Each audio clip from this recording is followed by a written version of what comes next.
Ассалаумағалейкум. Бүгін 16 ақпан сейсенбі, алдарыңызда мен Ғани Өтепбайұлы жарты сағат бойы тік тұрып, бүгін күннің ең маңызды оқиғаларын қорытынды жаңалықтарда баяндаймын. Алдымен аңдатпа. Еліміздің өңдеу саласына инвесторлар неге қызығады? Трансұлттық компаниялар биыл қандай жобаларды қолға алмақ? Ішкі туризмге инвестор тарту қалай өрбіп жатыр? Отандық туризмнің бүгінгі ахуалы қандай? Елбасы Нұрсұлтан Назарбаев 2017 жылы Алатау баурайында алау тұтанатын қысқы универсиада ойындарына дайындық барысымен танысты. Мемлекет басшысы спорттық бәсекелердің көрі қызатын нысандардың құрылысын көріп, солардың бірінде алғашқы жұмысы жиынын өткізді. Жауапты мамандардың есебін тыңдап, айтулы сайысты абыроймен атқаруды міндеттеді. Сонымен қатар қаланың тыныс тіршілігі жайлы шаһар басшысының баяндамасын тыңдап, экологияны жақсартуға бағытталған шараларды күшейте түсуді тапсырды. Шаһарға сапары барысында президент Алматыда ашылған әлемдік деңгейдегі сауда желісіне де барып, ондағы брендтік тауарлардың арасынан отандық өнімдердің үлесін анықтады. Тілшіміз Мұхтар Ыбырайым баяндайды. Мыңжылдық тарихы бар алып шаһар Алматы. Экономиканың күре тамыры, мәдениет, ғылым һәм спорт пен туризмнің ордасы. Шымбұлақ тау шаңғы шипажайы бастаған, Медеу мұзайдыны қоштаған ірі кешендер бар мұнда. Қазір тағы бірнеше айтулы ғимарат бой көтеріп келеді. Кезінде Азиядан мұра болып қалған спорт нысандарының саны ұлғайып, енді қала 28-ші бүкіл әлемдік универсиаданы қабылдауға қамданып жатыр. Дайындық деңгейі жоғары. Оған президенттің өзі көз жеткізді. Нысандардың құрылыс барысымен танысты. Все куплено, все материалы.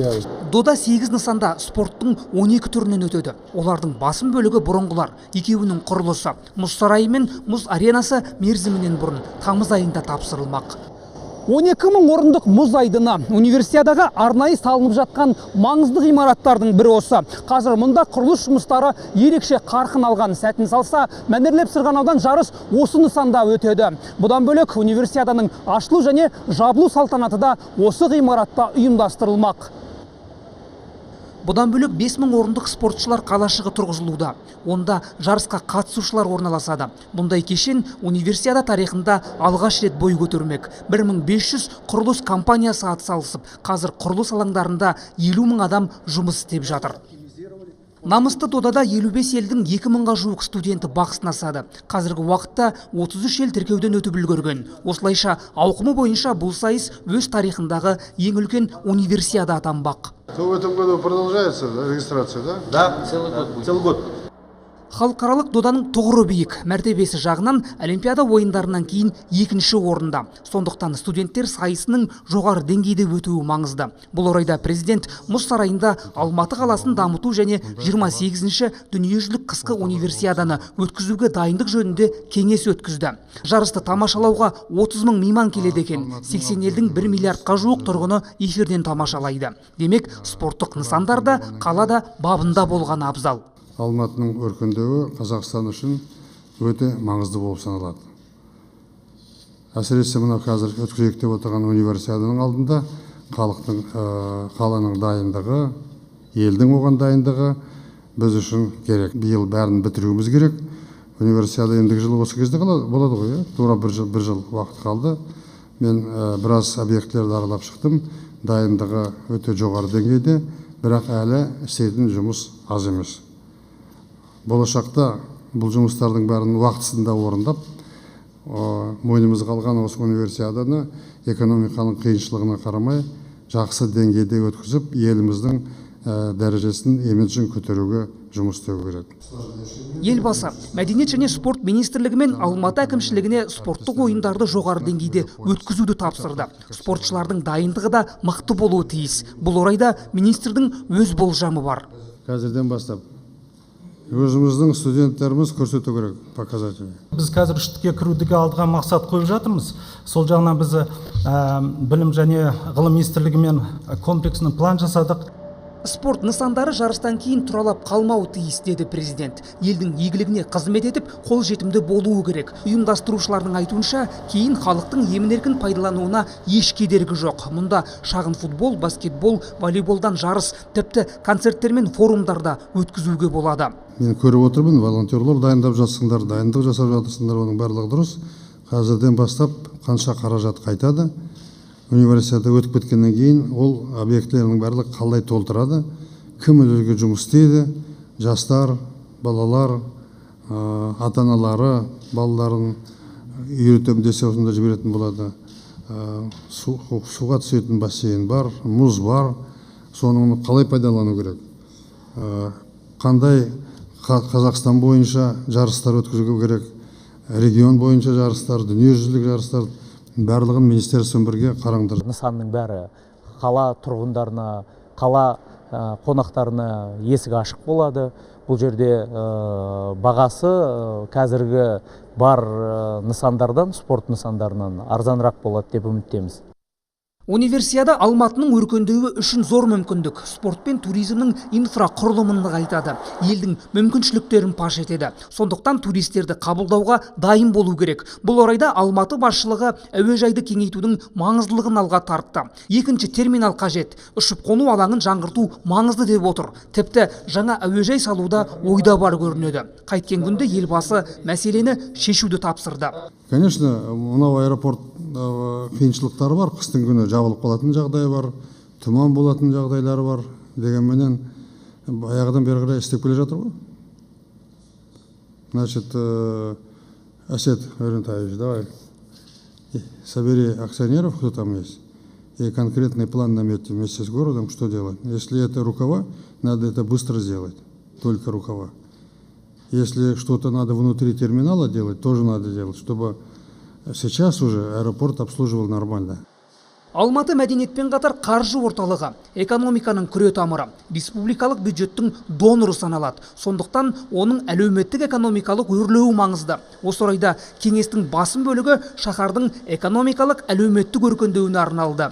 Алдымен қала басшысы Бауыржан Байбек баяндама жасады. Қызметіне жарты жыл бұрын кіріскен әкім елдің тыныс тіршілігімен етене таныс екенін аңғартты. Дағдарыстың әсеріне қарамастан Алматы қаласы негізгі көрсеткіштер бойынша дамудың оң динамикасын сақтап қалды.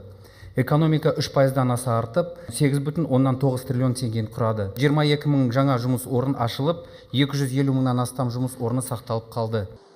Оңтүстік шаһардың индустриялық дамуының да мәні зор. Бұл орайда индустриялық карта шеңберінде алғашқы 5 жылдықта 28 нысан іске қосылған. Алдағы 5 жыл тағы 40-тан астам кәсіпорын бой көтереді. Олардың дені өңдеу саласын қамтымақ. По вашему поручению особое внимание мы уделяем иностранным инвестициям. Мы в рамках одного окна мониторим все проекты. Из 150 проектов 10 будет реализованы в городе Алматы иностранных инвесторов. В этом году уже 2 транснациональные компании начнут реализацию заводов, несмотря на кризис. Алматы қаласы экономикалық өсуінің бір нүктесін Алатау ауданындағы индустриялық аймақ құрайды. Ол жерде 20 мыңға жуық жұмыс орны ашылды. Ал инновациялық құрамын инновациялық технологиялар паркі қамтамасыз етеді. Бүгінгі күні онда 150 компания жұмыс істейді. Қазір автономды кластер қорының екінші кезеңінің құрылысы жүріп жатыр. Инновация демекші Алматы ғылым мен білімнің мекені. 42 жоғары оқу орны бар. Демек, бұл шаһар тың идеялардың бастауы болуы тиіс. Университеттің жанындағы лабораторияларда студент болып жүрген кезінен бастап ғылымға бейімделгендер ғылымға бейімделіп жұмыс істейді. Жаңағы стартап деп отырған барлық жобалар солардан шығатын болады. Оқу, білім беру мәселесін өзгерту керек. Не болсаң да бардағы сол жерден бір диплом алып шық деген мақсат болатын болса, ол дипломның орнында біз өте жақсы повардан айырылатын боламыз мысалы. Басқа жерде жұмыс істейтін жұмыскерден айырылатын боламыз. Не диплом алғаннан кейін маман емес, не басқа істейтін мамандығы жоқ адам. Білім беру мәселесіне баланың кішкентай кезінен зейін салған абзал. 3 тұғырлы тілдің мектеп қабырғасынан енгізілгенде сондықтан. Тағы бір мәселе, көпұлтты елімізде азаматтардың құқығын бұзуға жол жоқ деді президент. Бұл дінге де, тілге де байланысты.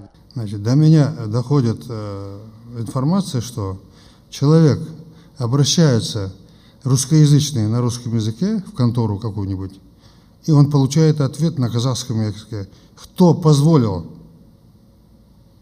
Почему прокуратура не проверяет нарушение законов Казахстана? Если он обратился на русском языке, он должен получить ответ на русском языке. И документы. Почему думаете, я знаю, многие президенты говорят, только выступают на одном языке. Путин говорит на русском, Турецкий говорит на турецком, а я всегда говорю на двух языках. Не потому, что мне это очень нравится. Я хочу, чтобы все население меня понимало, о чем я говорю, которые за нас голосуют здесь. Я предупреждаю, аппарат президента проверит по всем областям, прекратить безобразие. Алып шақар болған соң мәселе көп. Солардың бірі көлік. Қалада тіркелген көліктерді есептемегенде күніне 250 мың автокөлік кіріп шығады. Экологиялық залалы жоқ емес. Сондықтан елбасы әлемдік тәжірибелерді зерттеуге шақырды. Надо продолжать развивать общественный транспорт, повышать уровень обслуживания. Вот тут ты говорил насчет электронного бюллетеня оңай, но там есть и проблемы, непонимание. Поэтому не все новшество хорошо, которое там где-то. Если уж внедряем, тогда надо толково внедрять, чтобы это было понятно, не было отрицательного отношения. Поэтому эту работу надо продолжать. Алып мегаполистің экологиясы елбасын ерекше алаңдатып отыр. Президент кезінде тау бөктерінде зәулім үйлер тұрғызуға тыйым салған болатын. Алайда уақыт өте Алматының байлары ескі әдеттеріне қайта кіріскен сыңайлы. Бұл орайда елбасы тағы бір рет ескерту жасады. Потихоньку я смотрю и ездил вчера, опять начинают. Есть закон. Вот речек, которым пользуются все, 50 метров никаких не должно быть. А в условиях Алматы под горными речками вообще не должно быть. Хажидан Аксайдама селял барлығын. Я сколько раз предупреждал, незаконно дали разрешение строить рестораны прямо в створе, где проходит сель. И это нарушение закона. Кто это делает, бульдозер валить и все. Я запретил вам строить высотки выше Аль-Фараби. Экология. Этот город дышит тем, что физику уже вы все знаете, на вершине горы всегда есть снег, холод, здесь тепло. И это перемещение воздуха создает здесь аэрацию в городе. Вот эти большие дома, которые закрыли, во-первых, от глаз алматинцев прекрасные горы, во-вторых, закрыли движение для ветра.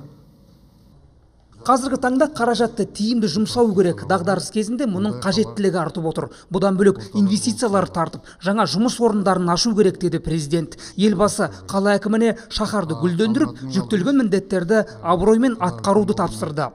Надо быть хозяином города, Бауыржан. Смотри.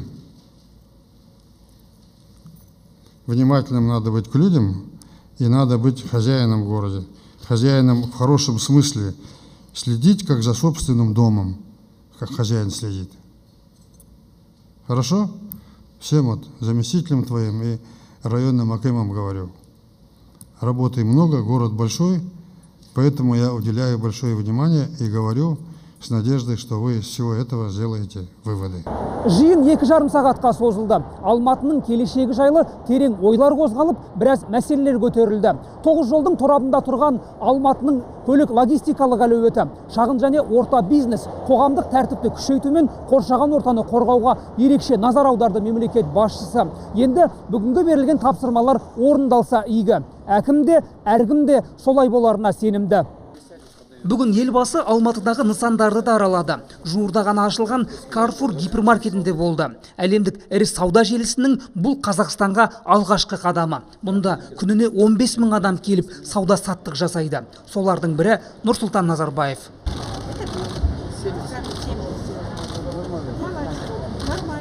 Аумағы 8200 шаршы метрді алып жатқан дүкенде тауардың 30 мың түрі бар. Азық түліктен бастап тұрмыстық техника, жиһаз, киім-кешек, спорт тауарлары. Оның жартысы Қазақстанда жасалған өнімдер. Нұрсұлтан Назарбаев та отандық тауарларды сатып алды.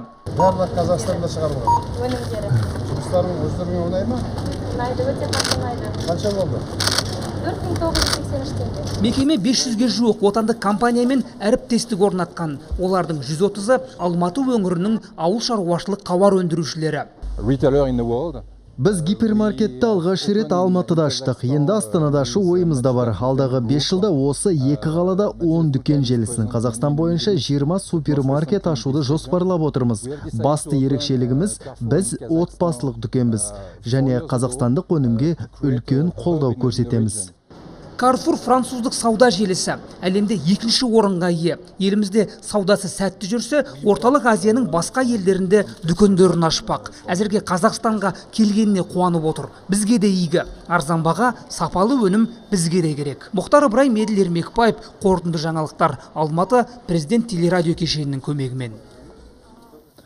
Бүгін Алматыда Нұрсұлтан Назарбаевқа Алатау ауданынан салынатын жаңа мешіттің жобасы таныстырылды. Нысанның макетін тамашалаған елбасы оған оң бағасын берді. 16 000 шаршы метрді құрайтын ғимараттың аумағына бір мезетте 7 000 адам құлшылық ете алады. Архитекторлар президентке нысанның ерекшеліктерін егжей-тегжейлі айтып берді. 75 метрлік 9 мұнарасы бар мешіт бірнеше ауданның қиылысқан жерінде орналасады. Құрылыс аяқталғаннан кейін оған келушілер саны да көп болады деп күтілуде. Мешітте ислам кітапханасы, әкімшілік бөлім, намаз оқитын зал, әйелдер корпусы, діни рәсімдер өткізуге арналған зал, медресе мен шеберхана және дүкендер орналасады. Сондай-ақ президент осы жерде діни конфессия өкілдері және зиялы қауыммен кездесті. Алатай ауданында универсиада деп керемет сарайлар салдырды. Көрдіңдер ме? Керемет үйлер салынады. Мешіт болады. Болашақта уже Алматының әкімшілігі осы жаққа көшеді деп ойлаймын. Мына жер тазалау, далада тұрған. Дұрыс. Қаланың ішін кішкене жеңілдету үшін жағдай. Бұл жерде ақсақалдар тұра беріңдер, егерде мен Астананы ауыстырмасам не болады деді бұл қалада? Әрине. Тұрып болады дедік қой, жүре алмайды. Сайлау бюллетеніне саяси партиялардың атауларын енгізу тәртібі белгілі болды. Ол жеребе тарту арқылы анықталды. Рәсімге тізімдерін ұсынған барлық саяси ұйым өкілдері қатысты. Орталық сайлау комиссиясының хатшысы пішіні мен түсі бойынша бірдей конверттерге партиялардың санына тең реттік нөмірлер жазылған парақтарды салды. Конверттер желімделіп араластырылды. Сөйтіп барлық қатысушылар көре алатындай етіп үстелге жайды. Осыдан кейін әрбір партияның өкілі конвертті ашып, параққа жазылған нөмірді жалпыға жария етті. Жеребе тартудың нәтижесіне сай партиялардың атаулары сайлау бюллетеніне мынандай тәртіпте енгізілетін болды. Дауыс беру қағазында Нұр Отан бірінші тұрады. Оның ізін ала Қазақстан коммунистік халық партиясы, Қазақстанның Ақ жол демократиялық партиясы, Бірлік саяси партиясы, ЖСДП және Ауыл халықтық демократиялық патриоттық партиясы жазылады. Тұрғындардың ешбір арыз шағымы ескерусіз қалмауы тиіс. Нұр Отан партиясының партиялық мониторинг деп аталатын акциясы осыны көздейді. Шара еліміздің барлық өңірлерінде ұйымдастырылып келеді. Бүгін Көкшетау қаласында бастау алды. Депутаттар мен мемлекеттік қызметкерлерден құралған арнайы жұмыс тобы жергілікті биліктің қарауындағы ел жұрт базынасының орындалуын қадағалайды. Айта кетейік, Көкшетау қаласының әкіміне жыл басынан бері түрлі сипаттағы мәселесімен 19 адам жүгінген. Вопросы возникают. Халық арасында жер телімдеріне, баспанаға және ауылдарда ауыз сумен қамтуға байланысты мәселелер көп кездеседі. Біз осы сұрақтарды басты назарға алып, олардың шешілуін қадағалап отырамыз. Бұдан бөлек сан саладағы бюджет қаржысының да мақсатты жұмсалуын бақылауға аламыз. Дәл осындай шара бүгін Талдықорған қаласында да өтті. Қала әкімінің есеп беру жиынында тұрғындар тарапынан 124 ұсыныс пен сын ескертпе айтылған болатын. Оның 30-ы сол сәтте ақ шешімін тапты. Қалған мәселелер бойынша тиісті мекемелерге тапсырма берілді. Нұр Отан партиясының қалалық филиалы партиялық мониторинг шарасы бойынша олардың орындалуын бақылауға алды. Желілік кестеге сай өткен кезекті басқосуда тұрғын үй кезегі, жол электр жарығы, көркейту және жолаушылар тасымалдау сияқты әлеуметтік мәселелер сөз болды. Аталған сала басшылары сұрақтарға жауап берумен бірге тұрғындар айтқан өзге де сын ескертпелердің орындалу барысы туралы мәлімдеді. Тақырып жалғастырайық. Коммунистердің халық партиясы алдағы үгіт-насихат жұмыстарына қызу дайындалуда. Олар әсіресе сайлаудың ережесін қатаң ұстанып, қолданыстағы заң талаптарына басымдық бермек. Аймақтардағы әріптестермен бірге өткен скайп семинарда да осы жайтқа баса назар аударылды. Сондықтан үгіт-насихат жұмыстары алдында партияның әрбір мүшесі қолданыстағы нормативті білуі тиіс. Бұл талаптарға сай жұмыс жасау үшін қажет. Орталық комитеттің аппарат жетекшісі Виктор Смирнов заңдылық қашанда елімізде негізгі ұстаным болып табылатындығын айтты. Семинардан соң өңірлердегі коммунистер алған білімін аудандық және бастауыш ұйымдардағы әріптестермен бөлісуі тиіс. Скоро начинается агитационная работа. Жақын арада үгіт-насихат жұмыстары басталады. Бүгінгі таңда заңдылық жалпыға ортақ ұстаным. қолданыстағы заңнамаға сүйену коммунистік тәрбиенің маңызды бастамаларының бірі екендігін айтқым келеді. Бірден 19 мың адамға жұмыс орнын ашу осы көздері көп елдің қолынан келмейтін мойындау керек. Бірақ Қазақстан алдағы 2 жылда осыншама азаматтың нәпақа табуына мүмкіндік бермек. Бұл туралы бүгін орталық коммуникациялар қызметіне келген инвестициялар комитетінің төрағасы Ерлан Хайыров мәлімдеді. Мұндай қарқын Қазақстан мен Қытай арасындағы келісімнің арқасында жүзеге асады дейді ол. Бізге бұдан басқа да елдердің қалталы азаматтары келуге ниет танытып жүр екен. Дәл қазір бізбен тікелей байланысқа тілшіміз Эльвира Тағайқызы шығуға дайын. Әріптесің кімнің қай салаға ақшасын салғысы келетін, Қазақстанның несімен өзгелерді қызықтырып отырғанын айтып береді. Эльвира, қайырлы кеш, тізгін өзіңде. Қайырлы кеш. Ғани әлемдегі экономикалық өзгерістерге орай тек мұнайға ғана сенбеу керектігін уақыт көрсетті. Сондықтан еліміз инвестиция тарту қарқынын барынша үдетіп отыр. Соңғы 10 жыл бойы елге 215 миллиард ақш доллары кірген. Көрсеткіш жаман емес, бірақ оны өсіруге мүмкіндік бар дейді мамандар. Эльвира, шетелдіктер қандай салаларға көңілдері ауып отыр? Соңғы кезде қалталы азаматтар елдегі өңдеуші, мұнай, химия, ауыл шаруашылық салаларына қаражат салуға дайын екендерін білдірген. Олардың елде тұрақтауына мемлекет барын салуда. Мәселен, осы жылдан бастап инвесторлар үшін бір терезе қағидаты бойынша қызмет көрсетіле бастады. Небәрі 1,5 айда ол нәтижесін беріп отыр. Хочу похвалиться, мы жыл басынан бері іске қосылған бір терезе қызметіне 100-ден астам инвестор өтініш берген. Біз үшін бұл жақсы көрсеткіш. Онда 300-ге жуық мемлекеттік қызмет түрі көрсетіледі. Елге инвестиция салу бойынша өткен жыл біз үшін жемісті болған екен. Комитет төрағасы берген мәлімет бойынша 2015 жылы 30 кездесу ұйымдастырылып, жалпы құны 6 миллиард ақш долларын құрайтын 100 құжатқа қол қойылды. Дәл қазір инвесторлар тарапынан түскен тағы 150 бастама қарауға алынған. Алдағы жылдары еліміз қай мемлекеттермен бірлескен жобаларды іске асырмақ? Қазақстанмен әріптестік орнатып, елімізге қаржысын салғысы келетіндер көп, бірақ оның ішінде Қытаймен біздің байланысымыз нәтижелі болатын сияқты. Оған дәлел жақында ғана елбасының осы елге жасаған арнайы сапары барысында үлкен инвестициялық жобалар бастау алғанын білеміз. Олар орындалып жатыр. Бүгінгі жиында айтылған мәліметтер бойынша жалпы құны 24 миллиард ақш долларын құрайтын 52 бірлескен жоба орындалады. Қазір олардың құрылыстары жүріп жатыр. Алдағы 2 жылда жоба дайын болса, қазақстандықтар үшін 19 мың жұмыс орны ашылады деген ақпарат бар. Эльвира, ал арнайы экономикалық аймақтар құрылысы не болып жатыр екен? Инвестициялық ахуалды жақсарту үшін салынып отырған арнайы экономикалық аймақтар құрылысы қазір жалғасып жатыр. Олар 2020 жылы дайын болады. Қазіргі кезде 147 жоба жұмыс істеп жатыр бұл мүмкін өзінде экономикалық аймақтарда. Биылғы жылдың жоспарына келетін болсақ, 100 миллиард теңгеден асатындай 25 жоба анықталды. Ол ірі жобалар жаңа экономикалық аймақтарда. Жалпы дәл осындай бірлескен инвестициялық жобалар Түркия, Ресей, ақш елдерімен де жүзеге асуда. Алда министрлік елбасы тапсырмасы бойынша инвесторлар үшін басқа да қолайлы жағдайларды жасауды қарастыруда. Ғани? Рахмет, бізбен тікелей байланыста болған тілшіміз Эльвира Тағайқызы. Хабарымызды жалғастырамыз. Қазақстанның қай өңірін алып қарасақ та, туристерге мақтанып көрсететін табиғатымыз, сол өлкенің тұнып тұрған тарихы бай мәдениетіміз бар. Бір ғана Ақмола облысының өзінде мұндай бірнеше нысанның бары жалпыға аян. Мәселен, Кербез сұлу Көкше жеріндегі Бурабай өлкесі барлық қырынан туристер үшін тартымды. Одан әрі зерлі зерендінің өзі тамсанып тұрып зер салуға тұрарлық аймақ. Сандықтаудың да табиғаты таңдай қақтырмай қоймайды. Ал елорда іргесіндегі Ақмола ауданындағы Алжир мемориалда мұражай кешені болса, солайқай саясаттың салқынынан сыр шертеді. Жалпы ішкі туризм дамыту арқылы Қазақстан инвестициялық тұрғыда тартымды елге айналары сөзсіз. Бүгінде бізде бұл саланың аяқ алысы қалай? Қызмет көрсету сапасы қандай деңгейде? Бұл сауалдарға біздің тілшілеріміз жауап іздеді.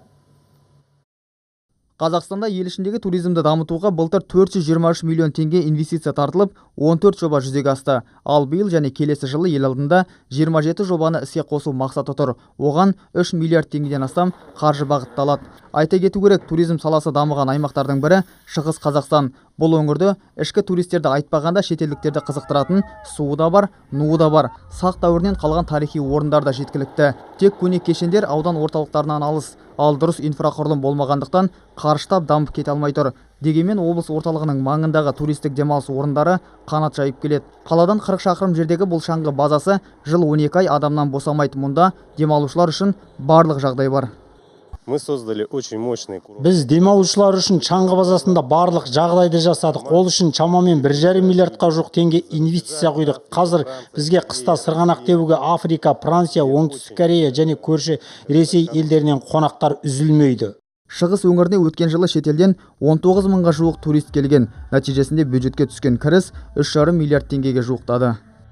Ал Жамбыл облысы Құлан ауылы маңында көне қалашық табылды. Тараздан бар болғаны 100 шақырым жерде орналасқан ескі мекеннің ерекшелігі мұндағы құрылыстың дені оюланған қам кірпіштен көтерілген. Археолог мамандардың сөзінше, Қытай жазбаларындағы деректер мен араб жиһангездерінің жұмыстарында көне қалашықтағы тіршілік 5 ғасырда қайнап тұрған жазылған. Қазір тарихи мекен ЮНЕСКО-ның дүниежүзілік мұрасы тізіміне енді. Ал жергілікті билік өкілдері облыстық бюджеттен 300 миллион теңге бөліп аталмыш аумақты туристік өңірге айналдырмақ ниетте. Ежелгі Тараздың өзінде 40 мыңға жуық ежелгі ескерткіштер және бұйымдар табылып жатыр.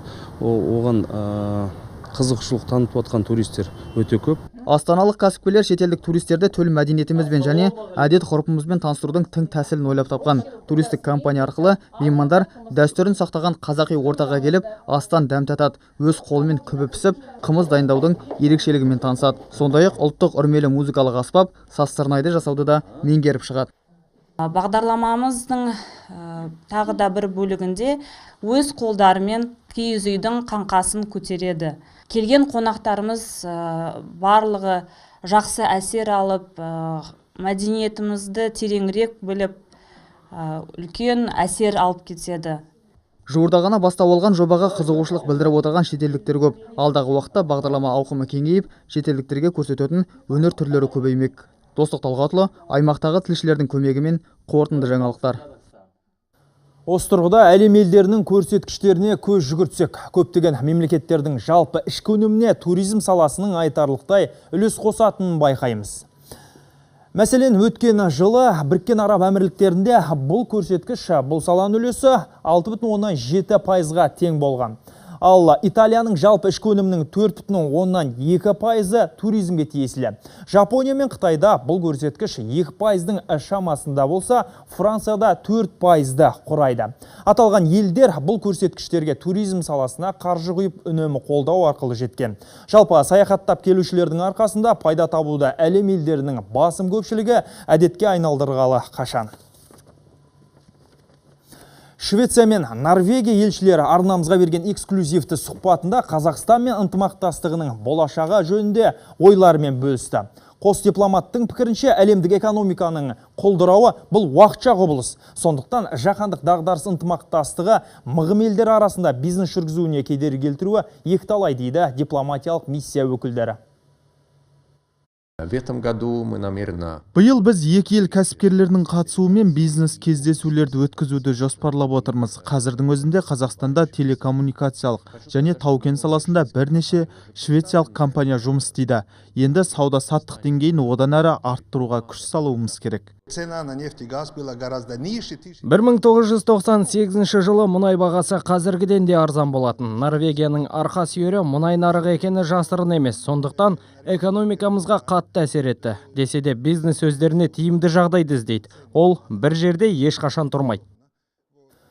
Қостанай облысы көлік құрастыру кластерін кеңейтпек. Жаңа кешен қытайлық Алпауыт қос компанияның қаржыландыруымен салынады. Бұл туралы облыс әкімі Архимед Мұхамбетов бүгін орталық коммуникациялар қызметінде өткен брифингте айтты. Жоба құны $40 миллион. Монтаж және құрылыс жұмыстары осы жылдың жазында басталады деп жоспарланған. Аймақта қазірдің өзінде бұл саланың аяқ алысы жаман емес. 7 бренд бойынша темір тұлпардың 40-қа жуық моделі құрастырылады. Осы жылы 8.000 автомобиль сату көзделуде. Қостанай облысының әкімі Архимед Мұхамбетовтың айтуынша, елбасының тапсырмасы мемлекет пен жеке меншік әріптестік аясында биыл бірнеше жоба жүзеге асады. Өңір басшысы біздің арнамен тікелей эфирде байланысқа шықты. Құрметті Архимед Бегежанұлы, дағдарысқа қарсы бағдарлама аясында қандай шараларды қолға алдыңыздар? Кеш арғани, біз дағдарысқа қарсы көптеген шараларды бекітіп қазір жүзеге асырып жатырмыз. Соның бірі мына оңтайландыру жұмыстары. Өткен жылы сол жұмыстар арқасында біз 4,5 миллиард теңгені қысқарттық жергілікті бюджеттен. Негізінде олар оның алдында сол мәдениет, спорт шараларына бағытталған болатын. Сосын біздің мына облыстық департаменттер, басқармашылықтар басқа ғимараттарда жалдап отырған. Оларды қазір коммуналдық меншіктегі ғимараттарды босатып, сонда көшірдік. Соның арқасында 110 миллион теңге біз үнемдедік. Үнем жайлы елбасы үнемі айтады. Архимед Бекежанұлы, сіздің облыс қанша қаржы үнемдеді? Бұл жерде енді мысалға біздің бір 4 басқармашылық бір үлкен бизнес центрде орналасқан болатын. Оларды қазір біз босаған ғимаратқа көшіріп 42 миллион теңге қаржы үнемдеп отырмыз. Бір мына шара бойынша. Жалпы басқа шаралар бойынша ол мәдениет шарасы болсын, спорт шарасы болсын, қазір қаржыны біз қысқартып жатырмыз. Ең басты мәселе бұл жерде енді жұмыстарды тиімді жүргізу, жанар-жағармай сатып алу бойынша да, басқа да басқа материал техникалық базаны нығайту бойынша да біз 200 миллионға жуық қаржыны үнемдеп отырмыз.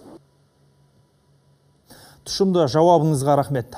Жаңалықтарымызды арнамыздың сайтынан да көре аласыздар. Ақпараттар айдында хабармен бірге болайық ағайын.